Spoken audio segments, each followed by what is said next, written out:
మరిన్ని interesting movie updates ని brief గా చూద్దాం. మెగా ప్రిన్స్ వరుణ్ తేజ్ తో మరోసారి సినిమా ప్లాన్ చేశాడు శేఖర్ కమ్ముల. గతంలో ఫిదా మూవీ తీసిన తను ఇప్పుడు మరోసారి సేమ్ కాంబినేషన్ రిపీట్ చేయబోతున్నాడు. కుబేర తర్వాత ఈ ప్రాజెక్టు పట్టాలెక్కబోతోంది. శర్వానంద్తో శ్రీరామ్ ఆదిత్య తీస్తున్న మూవీ మనమే. ఈ సినిమా వచ్చే నెల 7న వరల్డ్ వైడ్ గా విడుదల కాబోతోంది. ఇక జూన్ ఫస్ట్ వీక్ లోగా ఫస్ట్ కాపీ రెడీ అవుతుందని తెలుస్తోంది. కాజల్ అగర్వాల్ లీడ్ రోల్లో తెరకెక్కిన మూవీ సత్యభామ. ఈ సినిమా వరల్డ్ వైడ్ గా విడుదలకు సిద్ధమైంది. ఇక బాలయ్య చీఫ్ గెస్ట్ గా భారీ ఎత్తున ప్రీ రిలీజ్ ఈవెంట్ తో ప్రమోషన్ లో ఎమోషన్ పెంచింది సినిమా టీం. ఇక లాంచ్ అయిన ట్రైలర్ కి భారీగా స్పందన వస్తోంది.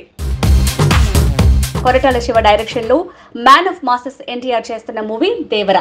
పెండింగ్ సాంగ్ షూటింగ్ ని వచ్చే నెల పూర్తి చేయబోతోంది ఫిల్మ్ టీం. ఇక ఇందులో 10 ఊళ్లను కాపాడే దేవరగా ఎన్టీఆర్ కనిపిస్తాడట. తన వారసుడి కథే సీక్వెల్ గా వస్తుందట. Malayalam movie Manjummel boys team Ilaiyaraaja legal notice మీద స్పందించింది.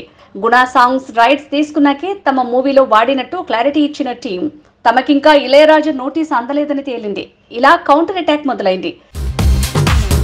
కార్తికేయ హీరోగా తెరకెక్కిన మూవీ భజే వాయువేగం ఈ మంత్ ఎండ్ కి వరల్డ్ వైడ్ గా రాబోతోంది. ఇక ఫిల్మ్ టీం లాంచ్ చేసిన ట్రైలర్ నెట్ లో సందడి చేస్తోంది.